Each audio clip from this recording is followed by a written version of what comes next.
എല്ലാവർക്കും നമസ്കാരം. മറ്റൊരു വീഡിയോയിലേക്ക് എല്ലാവർക്കും സ്വാഗതം. അപ്പോൾ വേനൽക്കാലമാണ്, എല്ലാവരും AC ഒക്കെ മേടിക്കാനുള്ള ഒരു പ്ലാനിലേക്ക് ആയിരിക്കും.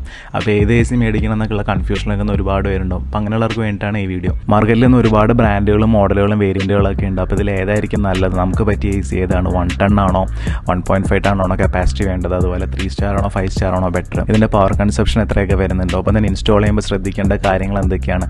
അപ്പോൾ ഇങ്ങനെയുള്ള എല്ലാ കാര്യങ്ങളും ഞാൻ ഈ വീഡിയോയിൽ ഉൾപ്പെടുത്താൻ ശ്രമിക്കാം. അപ്പോൾ തന്നെ ഞാനിന്ന് റിവ്യൂ ചെയ്യാൻ പോകുന്ന പാനസോണിക്കിൻ്റെ ഒരു 5 star റേറ്റഡ് മോഡലാണ്. ഇതൊരു 1 ton AC ആണ്. ഞാൻ എൻ്റെ വീട്ടിലേക്ക് വേണ്ടി മേടിച്ചതാണ്.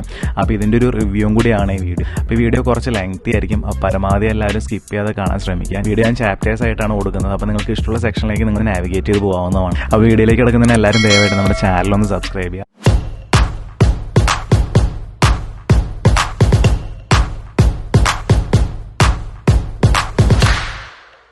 AC മേടിക്കുമ്പോൾ പലർക്കുള്ള ആദ്യത്തെ ചോദ്യം ACയുടെ കപ്പാസിറ്റിയെ കുറിച്ചാണ്. അതായത് 1 ton എടുക്കണോ 1.5 ton എടുക്കണോ എന്നുള്ളതാണ് പലരും സംശയം. അപ്പോൾ 1 ton സാധാരണയായിട്ട് റെക്കമെൻഡ് ചെയ്യുന്ന പരമാവധി ഒരു 140 square feet വരെയുള്ള റൂമിലൊക്കെ ഉപയോഗിക്കാം എന്നുള്ളതാണ്. അതിന് മുകളിലേക്ക് പോയി കഴിഞ്ഞാൽ നമ്മുടെ കൂളിംഗ് ഒരുപാട് കുറയും. പക്ഷേ എന്നിരുന്നാലും അതിൽ എക്സെപ്ഷൻ ഉണ്ട്. അപ്പോൾ ഞാൻ AC യൂസ് ചെയ്യുന്ന ഏകദേശം ഒരു 160 square feet വരുന്ന റൂമിലാണ്. പക്ഷേ നല്ല അടിപൊളിയായിട്ട് കൂളാവുന്നുണ്ട്, പെട്ടെന്ന് തന്നെ കൂളാവും. അതിന് കാരണം എന്താ വെച്ചാൽ ഗ്രൗണ്ട് ഫ്ലോർ ആണ്. ഗ്രൗണ്ട് ഫ്ലോറിൽ അധികം റൂം ഹീറ്റ് ആവില്ല. അപ്പോൾ അങ്ങനെയുള്ള കേസിൽ നിങ്ങൾക്ക് വേണമെങ്കിൽ കുറച്ചും കൂടി കപ്പാസിറ്റി ഇതിൽ യൂസ് ചെയ്യാം. പക്ഷേ പരമാവധി എപ്പോഴും കൂടിയ കപ്പാസിറ്റി എടുക്കാൻ നോക്കുക. കാരണം വലിയൊരു പ്രൈസ് ഡിഫറൻസ് വരുന്നില്ല. 1.5ലേക്ക് പോകുമ്പോൾ ഏകദേശം 3000-4000 രൂപയൊക്കെ മാക്സിമം വ്യത്യാസം വരുന്നുള്ളൂ. പക്ഷേ അതിനനുസരിച്ച് കംപ്രസറും വലിയ കംപ്രസറാണ്. അതുപോലെ ഇൻഡോർ യൂണിറ്റും വലുതായിരിക്കും 1.5 ടണ്ണിൻ്റെ.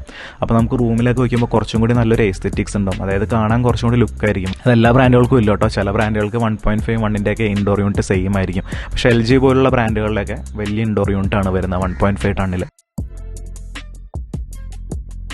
ഇനി പലർക്കുള്ളൊരു സംശയം, എത്ര സ്റ്റാർ റേറ്റിംഗിൽ AC എടുക്കണം, 3 star എടുക്കണോ 4 എടുക്കണോ 5 എടുക്കണോ എന്നുള്ളതാണ്. അപ്പോൾ നിങ്ങൾക്ക് ഒരുപാട് യൂസേജ് വരുന്നുണ്ട്, നിങ്ങൾ സ്ഥിരമായിട്ട് AC യൂസ് ചെയ്യുന്ന ഒരാളാണ് എന്നുണ്ടെങ്കിൽ നിങ്ങൾ എന്തായാലും 5 star എടുത്തോ. പക്ഷേ അല്ലാന്നുണ്ടെങ്കിൽ നിങ്ങൾക്ക് 3 star വേണമെങ്കിൽ എടുക്കാം, കുഴപ്പമൊന്നുമില്ല. കാരണം നമ്മൾ ഉദ്ദേശിക്കുന്ന പോലെ 3ഉം 5ഉം തമ്മിൽ ഒരുപാട് ഒരു എനർജി ഡിഫറൻസ് ഒന്നും വരുന്നില്ല ശരിക്കും പറഞ്ഞു കഴിഞ്ഞാൽ. ഇപ്പോൾ നിങ്ങൾക്ക് ഈ എനർജി ലെവൽ നോക്കിയാൽ കാണാവുന്നതാണ്. 3 star എന്ന് പറഞ്ഞാൽ ടിപ്പിക്കലി ഒരു 620 അല്ലെങ്കിൽ 650 യൂണിറ്റ് വരെയൊക്കെയാണ് വർഷം യൂസ് ചെയ്യുക എന്നുള്ളതാണ് അവരുടെ റേറ്റിംഗ്. പക്ഷേ അതേസമയം 5ലേക്ക് പോകുമ്പോൾ അതൊരു 550 580 ഒക്കെ ആയിട്ട് കുറയും. അതായത് വർഷം ഏകദേശം ഒരു 50 യൂണിറ്റിൻ്റെയൊക്കെ ഡിഫറൻസേ ഇതിൽ വരുന്നുള്ളൂ. അപ്പോൾ നിങ്ങൾ സ്ഥിരമായിട്ട് AC ഉപയോഗിക്കാത്ത ഒരാളാണെങ്കിൽ നിങ്ങൾക്ക് ആ ഒരു കോസ്റ്റ് നിങ്ങൾക്ക് റിക്കവറായി കിട്ടുന്നെങ്കിൽ തന്നെ ഒരുപാട് വർഷങ്ങളെടുക്കും.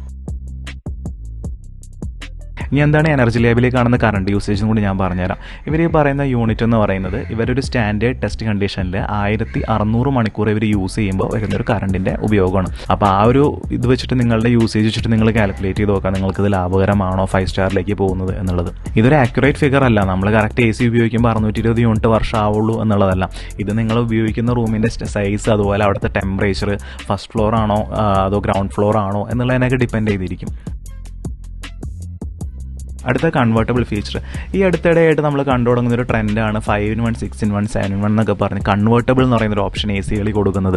അപ്പോൾ പലർക്കൊരു സംശയം ഉണ്ടാവും, എന്താണ് ഇതിൽ 7-in-1 ആണോ ഏറ്റവും ബെസ്റ്റ്, 5-in-1 ആണോ ബെസ്റ്റ് എന്നൊക്കെ. പക്ഷേ ഈ ഒരു സംഭവം നിങ്ങൾ അധികം കാര്യമായിട്ട് മൈൻഡ് ചെയ്യേണ്ട ആവശ്യമില്ല. ഇതെന്താ സംഭവം എന്ന് വെച്ച് കഴിഞ്ഞാൽ നമ്മളുടെ ACയിൽ നമുക്ക് പവർ ലെവൽ സെറ്റ് ചെയ്യാൻ പറ്റും. അതായത് സ്റ്റാൻഡേർഡായിട്ടൊരു AC വർക്ക് ചെയ്യുന്നത്, ഇപ്പോൾ ഈ ഒരു 1 ton AC വർക്ക് ചെയ്യുന്ന ഏകദേശം ഒരു 1000 wattsലാണ് ഇത് വർക്ക് ചെയ്യുന്നത്. ഇതൊരു 7-in-1 കൺവേർട്ടബിൾ മോഡലാണ്. അതായത് 7 ലെവലിൽ നമുക്ക് യൂസ് ചെയ്യാൻ പറ്റും. 40 60 80 100 അതുപോലെ 120. ഇത് ഏറ്റവും കുറഞ്ഞ ലെവലിൽ ഇത് യൂസ് ചെയ്യുന്നത്, അതായത് 40% കപ്പാസിറ്റിയിൽ ഇത് യൂസ് ചെയ്യുന്നത് വെറും 280 യൂണിറ്റ് പവർ മാത്രമേ യൂസ് ചെയ്യുള്ളൂ. പക്ഷേ എന്ന് കരുതി അതിനനുസരിച്ച് അതിന് പ്രൊപ്പോർഷനായിട്ട് കൂളിങ്ങും കുറയും. അപ്പോൾ അതുകൊണ്ട് നിങ്ങൾക്ക് ഒരുപാട് എനർജി സേവിങ് ഒന്നുമില്ല പ്രത്യേകിച്ച്. പക്ഷേ ഇതിന് കൂടുതലും ഒരു മാർക്കറ്റിംഗ് ടെക്നിക്കായിട്ടാണ് എനിക്ക് തോന്നിയിരിക്കുന്നത്. ഇനി നമുക്ക് ഈ ഒരു മോഡലിലെ ഫീച്ചേഴ്സും ഫംഗ്ഷനാലിറ്റി ഒക്കെ എന്തൊക്കെയാണ് നോക്കാം. അപ്പോൾ ഇത് പാനസോണിക്കിൻ്റെ 5 star AC ആണ്, സ്മാർട്ട് AC ആണ്. പ്രധാനമായിട്ട് ഞാൻ വൈഫൈ ഉള്ള സ്മാർട്ട് AC ആണ് നോക്കിക്കൊണ്ടിരുന്നത്. അപ്പോൾ സ്മാർട്ട് AC സാധാരണയായിട്ട് വരുന്നത് ഇപ്പോൾ മാർക്കറ്റിലുള്ളത് 3 ബ്രാൻഡുകൾക്ക് മാത്രമാണ്. ഒന്ന് പാനസോണിക്, ഒന്ന് LG, സാംസങ്ങും.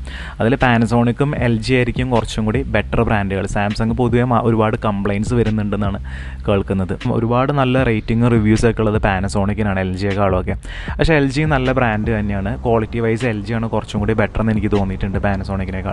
ഞാൻ ഓൾറെഡി LGയുടെ 2 AC യൂസ് ചെയ്യുന്നുണ്ട്. അതുകൊണ്ടാണ് ഇത്തവണ പാനസോണിക് ആക്കാം എന്ന് വിചാരിച്ചത്. പാനസോണിക്കിൻ്റെ ഒരു ബെനിഫിറ്റ് എന്ന് വെച്ചാൽ ഇവരെ എല്ലാ ACകളിലും ഇവർ ഉപയോഗിക്കുന്ന ഔട്ട്ഡോർ യൂണിറ്റിന് ഒരു അലോയ് മെറ്റീരിയലാണ്.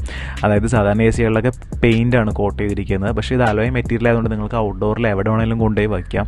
ഇത് തുരുമ്പൊന്നും എടുക്കില്ല. അങ്ങനത്തെ ഒരു അലോയ് മെറ്റീരിയലാണ് യൂസ് ചെയ്യുന്നത്. ഇതിൻ്റെ കളറും ഒരു മെറ്റാലിക് അല്ലെങ്കിൽ സിങ്കിൻ്റെ കളറൊക്കെയാണ് വരുന്നത്. ഇതിൽ വരുന്ന മറ്റൊരു ഫംഗ്ഷനാലിറ്റി എന്ന് പറയുന്നത് 4-way സിങ്ക് ആണ്. സാധാരണ ഏറ്റവും കുറഞ്ഞ ബേസ് മോഡലൊന്നും 4-way സിങ്ക് വരാറില്ല. അതായത് നമ്മളുടെ ACയുടെ ഫ്രണ്ടിലത്തെ ലൂവറുകളുണ്ടല്ലോ, അത് സാധാരണ സാധാരണയായിട്ട് താഴേക്ക് മുകളിലേക്ക് മാത്രമാണ് സ്വിങ് ചെയ്യുക. 4-way സിംഗിൾ എ സികളിലാണെങ്കിൽ ഇത് ലെഫ്റ്റ് റൈറ്റും കൂടി സ്വിങ് ചെയ്യാനുള്ള ലൂവേഴ്സ് ഇതിനകത്തുണ്ടാവും ഓട്ടോമാറ്റിക്കായിട്ട്. അപ്പോൾ നിങ്ങളൊരു വലിയ റൂമിലൊക്കെയാണ് യൂസ് ചെയ്യുന്നതെന്നുണ്ടെങ്കിൽ എല്ലാ ഏരിയയിലേക്കും എയർ സർക്കുലേറ്റ് ചെയ്യാൻ ഇത് അത്യാവശ്യം ഹെൽപ്ഫുള്ളാണ്. പിന്നെ ഇതിൽ വരുന്ന മറ്റൊരു ഫീച്ചറാണ് ജെറ്റ് സ്ട്രീം എന്ന് പറയുന്നത്. അതായത് പവർഫുൾ ആയിട്ടുള്ള ഒരു വിൻഡ് ആയിരിക്കും ഇതിനകത്തുനിന്ന് വരുന്നത്. അപ്പോൾ നിങ്ങൾക്ക് അത്യാവശ്യം നല്ല വലിയ റൂമൊക്കെ ഉള്ളവർക്ക് ഈ ഒരു മോഡൽ ചൂസ് ചെയ്യാവുന്നതാണ്. ശരിക്കും ഒരു ഫാനിൻ്റെ അത്രയും തന്നെ പവർ കിട്ടുന്നുണ്ട് ഈ എൻ്റെ ഒരു ജെറ്റ് സ്ട്രീം മോഡൽ ഇത് യൂസ് ചെയ്യുകയാണെങ്കിൽ. പിന്നെ ഈ കാണുന്നതാണ് അതിൻ്റെ റിമോട്ട്. അപ്പോൾ ഇതിൽ റിമോട്ടിൽ ബാക്ക് ലൈറ്റ് ഒക്കെ വരുന്നുണ്ട്. ഇത് പാനസോണിക്കിൻ്റെ AU എന്ന് പറയുന്ന സീരീസാണ്. അപ്പോൾ പാനസോണിക്കിൻ്റെ ഞാൻ മെയിനായിട്ട് വാങ്ങിക്കാനുള്ള മറ്റൊരു റീസൺ എന്ന് വെച്ചാൽ പാനസോണിക്ക് വരെ കംപ്ലീറ്റ് ബ്രോഷർ തരുന്നുണ്ട് ലേറ്റസ്റ്റ് മോഡലുകളിൽ. അപ്പോൾ ഇതിനകത്ത് നോക്കിക്കഴിഞ്ഞാൽ നിങ്ങൾക്ക് കംപ്ലീറ്റ് ഫീച്ചേഴ്സും ഫംഗ്ഷനാലിറ്റിയൊക്കെ അറിയാൻ പറ്റും. അപ്പോൾ നമ്മളുടെ റിക്വയർമെൻറ്റ് എന്താണോ അത് നോക്കിയിട്ട് നമുക്ക് മേടിക്കാൻ പറ്റും. 5 സ്റ്റാറിൽ ആക്ച്വലി ഇതിലും കൂടിയ മോഡൽസ് ഉണ്ട്, കുറഞ്ഞ മോഡൽസ് ഉണ്ട്. ഇതിൻ്റെ പ്രൈസ് വരുന്ന ഏകദേശം ഒരു 38,000 ആണ് വരുന്നത്. ശരിക്കും നമ്മൾ ഷോപ്പിലൊക്കെ പോയിട്ട് AC ഒക്കെ നോക്കുമ്പോൾ ചില ഷോപ്പിൽ വില കുറവുണ്ടാവും 5 സ്റ്റാറിന്, ചില ഷോപ്പിൽ വില കൂടുതലുണ്ടാവും. പക്ഷേ ഇതൊക്കെ ഇതിൻ്റെ ചെറിയ ചെറിയ വേരിയേഷൻസ് വരുന്നുണ്ട് മോഡലിൽ തന്നെ. അപ്പോൾ നിങ്ങൾ പല ഷോപ്പുകളിൽ ചെന്നിട്ട് പല പ്രൈസുകളാണ് ആക്ച്വലി അതിൻ്റെ മോഡൽ നമ്പറും കൂടി ചേർത്ത് വായിക്കണം. പിന്നെ ഇതിൻ്റെ പ്രൈസ് വേരി ചെയ്യുന്ന കുറേയൊക്കെ ഫിൽറ്റേഴ്സും അങ്ങനത്തെ കാര്യങ്ങളൊക്കെ വെച്ചിട്ടാണ്. കൂടിയ മോഡലുകളിൽ ഫിൽറ്റേഴ്സ് കൂടുതലുണ്ടാവും. നിങ്ങൾ താമസിക്കുന്ന ഒരുപാട് പൊല്യൂഷനൊക്കെ ഉള്ള സ്ഥലത്ത് സിറ്റി ഏരിയയിലൊക്കെ ആണെങ്കിൽ നിങ്ങൾക്ക് കൂടുതൽ ഫിൽറ്റേഴ്സൊക്കെ ഉള്ള AC ചൂസ് ചെയ്യാം. ഇതിൻ്റെ വേറൊരു പ്രത്യേകത എന്ന് വെച്ച് കഴിഞ്ഞാൽ ഇത് AC അല്ല, ഫാൻ മോഡിൽ നിങ്ങൾക്ക് വേണമെങ്കിൽ ഒരു എയർ പ്യൂരിഫയർ ആയിട്ട് യൂസ് ചെയ്യാം ആക്ച്വലി. പിന്നെ AC മേടിക്കുമ്പോൾ ശ്രദ്ധിക്കേണ്ട വേറൊരു കാര്യം എന്ന് വെച്ചാൽ നോയ്സ് ലെവൽസ് ആണ്. അതായത് പല ബ്രാൻഡുകളുടെ AC ഉപയോഗിക്കുമ്പോൾ അതായത് ഈ ഔട്ട്ഡോർ യൂണിറ്റ് ഭയങ്കര നോയ്സി ആയിരിക്കും. വീടുകളിലൊക്കെ യൂസ് ചെയ്യാനാണ് മേടിക്കുന്നതെങ്കിൽ നമുക്കിത് ഭയങ്കര ഇറിറ്റേറ്റിംഗ് ആയിട്ട് തോന്നും. അതായത് AC പ്രവർത്തിക്കുമ്പോൾ ഭയങ്കര സൗണ്ട് ആയിരിക്കും ഫാനിൻ്റെ ഒക്കെ. അപ്പോൾ ഈ ഒരു മോഡലൊക്കെ വളരെ സൂപ്പർ സൈലൻ്റ് ആയിട്ടുള്ള മോഡലാണ്. ഔട്ട്ഡോർ നോയ്സിൻ്റെ കാര്യത്തിൽ ഏറ്റവും ബെസ്റ്റ് ബ്രാൻഡ് LG ആണ്. പൊതുവെ LGയുടെ ACകളാണ് വളരെ സൈലൻ്റ് ആയിട്ട് ഓപ്പറേറ്റ് ചെയ്യുന്നത്. ഇനി നമുക്ക് AC ഇൻസ്റ്റാൾ ചെയ്യുമ്പോൾ ശ്രദ്ധിക്കേണ്ട കുറച്ച് കാര്യങ്ങൾ നോക്കാം. അപ്പോൾ ഞാൻ നേരത്തെ പറഞ്ഞാൽ ഇതിൻ്റെ കൂടെ 3 മീറ്റർ പൈപ്പാണ് വരുന്നത്. അപ്പോൾ ഇതിൽ കൂടുതൽ പൈപ്പ് വരാണെങ്കിൽ സാധാരണയായിട്ട് ഇവർ ചെയ്യുന്നത് ആ പൈപ്പ് വെൽഡ് ചെയ്തെടുക്കുകയാണ് ചെയ്യുന്നത്. പരമാവധി വെൽഡിംഗ് ഒക്കെ ഒഴിവാക്കാൻ നോക്കുക. കാരണം ഈ ജോയിൻറ്റിലൊക്കെ പിന്നീട് ലീക്ക് വന്നു കഴിഞ്ഞാൽ ഒരുപാട് കോസ്റ്റ് ആവും ഇത് റിപ്പയർ ചെയ്യാനായിട്ട്. അപ്പോൾ ശ്രദ്ധിക്കേണ്ട ഒന്നാമത്തെ കാര്യം എക്സ്റ്റൻഷൻ പൈപ്പുകൾ പരമാവധി അവോയ്ഡ് ചെയ്യുന്ന രീതിയിലുള്ള ഒരു സ്ഥലം നിങ്ങൾ AC വെക്കാനായിട്ട് ചൂസ് ചെയ്യാം. AC ഇൻസ്റ്റാൾ ചെയ്യുമ്പോൾ ശ്രദ്ധിക്കേണ്ട വളരെ ഇമ്പോർട്ടൻ്റ് ആയിട്ടുള്ള ഒരു കാര്യം എന്ന് വെച്ചാൽ ഇതിൻ്റെ ഇൻഡോർ യൂണിറ്റിൽ വാട്ടർ ലീക്ക് ഒക്കെ വരാനുള്ള ഒരു സാധ്യതയുണ്ട് ലോങ് ടൈമിലേക്ക് നോക്കുകയാണെങ്കിലും. അപ്പോൾ നിങ്ങൾ ഒരിക്കലും ഇതൊരു കബോർഡിൻ്റെ മുകളിലോ അല്ലെങ്കിൽ നിങ്ങളുടെ ബെഡിൻ്റെ മുകളിലൊന്നും പ്രത്യേകിച്ച് ഒരിക്കലും നിങ്ങൾ ഇൻസ്റ്റാൾ ചെയ്യരുത്. ഫ്യൂച്ചറിൽ ഇത് എന്തെങ്കിലും ലീക്ക് എന്തെങ്കിലുമൊക്കെ സംഭവിക്കുകയാണ്, വെള്ളത്തിൻ്റെ ലീക്കൊക്കെ വന്നു കഴിഞ്ഞാൽ നിങ്ങൾക്കിത് എടുത്ത് മാറ്റി വേറെ പൊസിഷനിലേക്ക് വയ്ക്കണമെന്നുണ്ടെങ്കിൽ നല്ലൊരു എമൗണ്ട് നിങ്ങൾക്ക് എക്സ്ട്രാ ചിലവാകുന്നതാണ്. അത് മാത്രമല്ല ഗ്യാസൊക്കെ ചിലപ്പോൾ രണ്ടാമത് റീഫിൽ ചെയ്യേണ്ടി വരും. ഇനി മൂന്നാമത്തെ കാര്യം ഔട്ട്ഡോർ യൂണിറ്റിൻ്റെ പൊസിഷനാണ്. ഔട്ട്ഡോർ യൂണിറ്റ് എപ്പോഴും നമ്മൾ പരമാവധി വെയിലൊന്നും അടിക്കാത്ത സ്ഥലത്ത് വെച്ച് കഴിഞ്ഞാൽ നിങ്ങൾക്ക് നല്ല കൂളിംഗ് കിട്ടും. ഇത് വെയിലൊക്കെ അടിക്കുന്ന സ്ഥലത്ത് വെച്ച് കഴിഞ്ഞാൽ ഇത് ഒരിക്കലും തണുക്കില്ല, അതിൻ്റെ കൂളിംഗ് ഒരുപാട് കുറയും. അപ്പോൾ എപ്പോഴും വെയിൽ കൊള്ളാത്തൊരു സ്ഥലം നിങ്ങൾ ഐഡൻറ്റിഫൈ ചെയ്ത് വയ്ക്കുക AC ഇൻസ്റ്റാൾ ചെയ്യുന്നതിന് മുന്നേ തന്നെ. പരമാവധി സൺഷെയ്ഡിൻ്റെ അടിയിൽ വയ്ക്കുന്നതായിരിക്കും എപ്പോഴും നല്ലത്. അതിൻ്റെ വേറൊരു ബെനിഫിറ്റ് എന്ന് വെച്ചാൽ മഴയൊന്നും കൊള്ളില്ല, നിങ്ങളുടെ ഔട്ട്ഡോർ യൂണിറ്റ് എപ്പോഴും പുതിയതുപോലെ ഫ്രഷ് ആയിട്ടിരിക്കും. ക്ലീനിങ്ങും അത്രയും കുറച്ച് മതിയാവും. സാധാരണയായിട്ട് വെള്ളം വീഴുന്ന സ്ഥലത്തൊക്കെ കൊണ്ട് വെച്ച് കഴിഞ്ഞാൽ ഇതിൽ നിന്നൊക്കെ നിലത്തു നിന്നൊക്കെ കുത്തി വീഴുന്ന അഴുക്കൊക്കെ ഇതിൻ്റെ ഫിന്നിൻ്റെ ഇടയിലൊക്കെ കുടുങ്ങും. അപ്പോൾ അങ്ങനെയൊക്കെ വന്നു കഴിഞ്ഞാൽ എന്താ സംഭവിക്കുകയെന്ന് വെച്ച് കഴിഞ്ഞാൽ എയർ ഫ്ലോ കുറയും, അതുമൂലം കൂളിംഗ് കുറയും ചെയ്യും. പണ്ടത്തെ ACകളിലൊക്കെ ഔട്ട്ഡോർ യൂണിറ്റിനകത്ത് ഫാനും കംപ്രസറും മാത്രമേ ഉള്ളൂ. അതുകൊണ്ട് അത് എവിടെ വെച്ചാലും മഴയത്തൊന്നും വെച്ചാൽ കുഴപ്പമില്ല. പക്ഷേ ഇപ്പോഴത്തെ ACകളിൽ ഔട്ട്ഡോർ യൂണിറ്റിനകത്ത് PCB വരുന്നുണ്ട്, അതായത് സർക്യൂട്ട് ബോർഡ് വരുന്നുണ്ട്. അപ്പോൾ സ്ഥിരമായിട്ട് മോയ്സ്ചറൊക്കെ അടിക്കുകയാണ് അല്ലെങ്കിൽ ഓവർ ഹീറ്റൊക്കെ ആവുകയാണെന്നുണ്ടെങ്കിൽ ഇത് ഡാമേജ് ആവാനുള്ള സാധ്യത കൂടുതലാണ്. പെട്ടെന്നൊന്നും പോകും എന്നല്ല ഞാൻ പറയുന്നത്, ഒരു 5-6 വർഷം കഴിയുമ്പോൾ ഡാമേജ് ആവാനുള്ള ചാൻസ് ഉണ്ട്. പിന്നെ AC ഉപയോഗിക്കുമ്പോൾ ശ്രദ്ധിക്കേണ്ട വളരെ ഇമ്പോർട്ടൻ്റ് ആയിട്ടുള്ള കാര്യം നിങ്ങളുടെ റൂം കംപ്ലീറ്റ് ആയിട്ട് സീൽ ചെയ്യുക എന്നുള്ളതാണ്. എയർ ഹോൾ മാത്രമല്ല, നിങ്ങളുടെ ഡോറിൻ്റെ താഴേക്ക് വരുന്ന ഗ്യാപ്പുകൾ നിങ്ങൾ എന്തായാലും സീൽ ചെയ്തിരിക്കണം. കാരണം ഡോർ ഗ്യാപ്പുകളിൽ കൂടിയൊക്കെയാണ് ഏറ്റവും കൂടുതൽ കൂളിംഗ് നഷ്ടമാകുന്നത്. ഇതിനെക്കുറിച്ചൊരു ഷോർട്സ് ഞാൻ മുന്നേ ചെയ്തിട്ടുണ്ട്, അപ്പോൾ നിങ്ങൾക്ക് കണ്ടു നോക്കാവുന്നതാണ്. അതിൻ്റെ ലിങ്ക് ഞാൻ കമൻറ്റ് ബോക്സിലിടാം. മിക്ക ബ്രാൻഡുകൾ അവരുടെ വെബ്സൈറ്റുകളിൽ ഇൻസ്റ്റലേഷൻ ചാർജൊക്കെ ഡീറ്റെയിൽ ആയിട്ട് കൊടുക്കുന്നുണ്ട്. ഇവർ സ്റ്റാൻഡേർഡായിട്ട് പറയുന്ന ഇൻസ്റ്റലേഷൻ ചാർജ് 1400 രൂപയാണ്. അതായത് 1200 പ്ലസ് GST 1400 അപ്രോക്സിമേറ്റ്ലി വരും. ഇതിന് പുറമെ നിങ്ങൾക്ക് എന്ത് എക്സ്ട്രാ വരികയാണെങ്കിലും ഇപ്പോൾ സ്റ്റാൻഡ് വരുന്നുണ്ടെങ്കിൽ സ്റ്റാൻഡിന് 1000 രൂപകൾ എക്സ്ട്രാ വരും. അപ്പോൾ 2400 ആവും. പിന്നെ നിങ്ങൾക്ക് എക്സ്ട്രാ പൈപ്പിംഗ് ഒക്കെ വരുന്നുണ്ടെന്നുണ്ടെങ്കിൽ ഇവർ ചാർജ് ചെയ്യുന്നതാണ്. ഇനി കോപ്പർ പൈപ്പ് എക്സ്റ്റെൻഡ് ചെയ്യണമെന്നുണ്ടെങ്കിൽ നല്ലൊരു എമൗണ്ട് തന്നെ വരും. കോപ്പർ പൈപ്പിന് ഏകദേശം 1 മീറ്ററിന് 1000 രൂപയോളം ചാർജ് ചെയ്യും.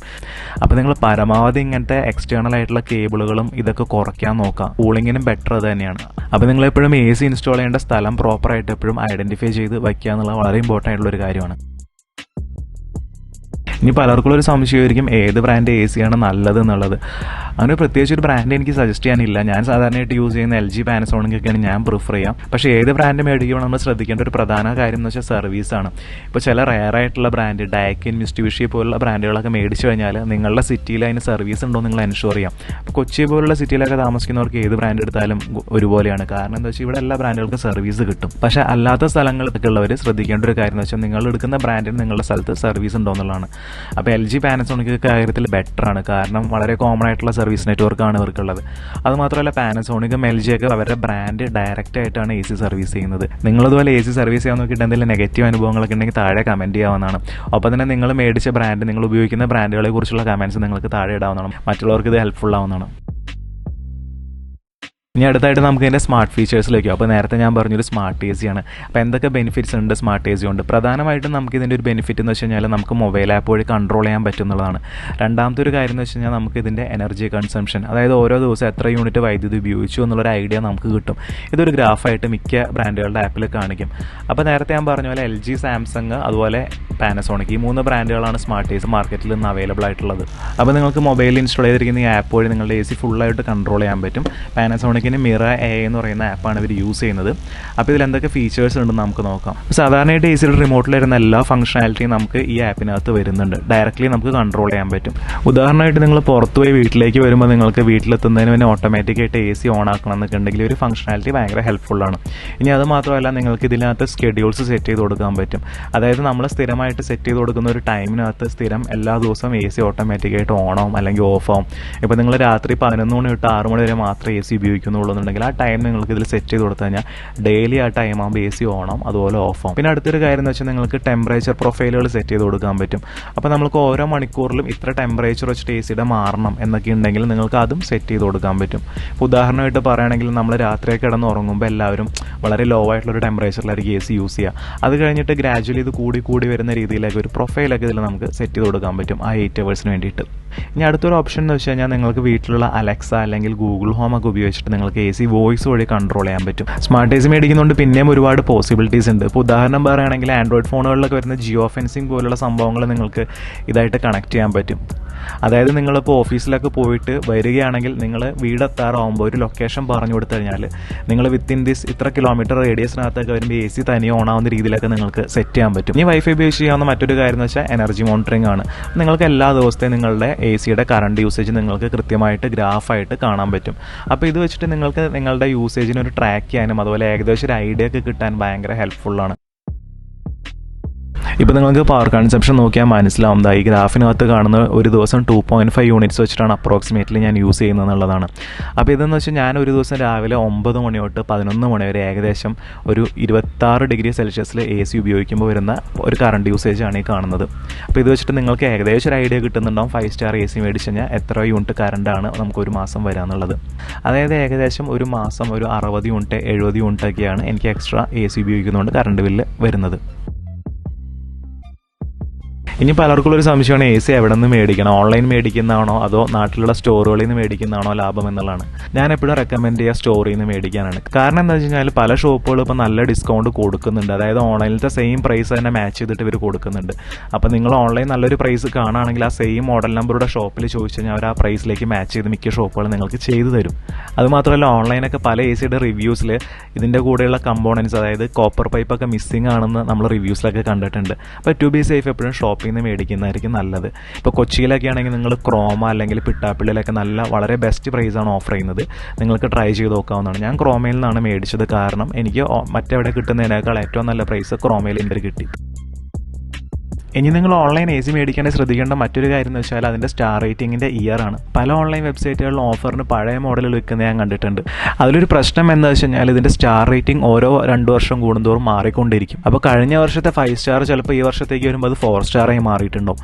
അപ്പോൾ നിങ്ങൾ എപ്പോഴും അതിൻ്റെ സ്റ്റാർ റേറ്റിംഗ് ലേബൽ നോക്കുക, അതിൽ അസസ്മെൻറ്റ് ഇയർ നോക്കുക. കറണ്ട് അസസ്മെൻറ്റ് ഇയർ എന്ന് വെച്ച് കഴിഞ്ഞാൽ 2022, 2024.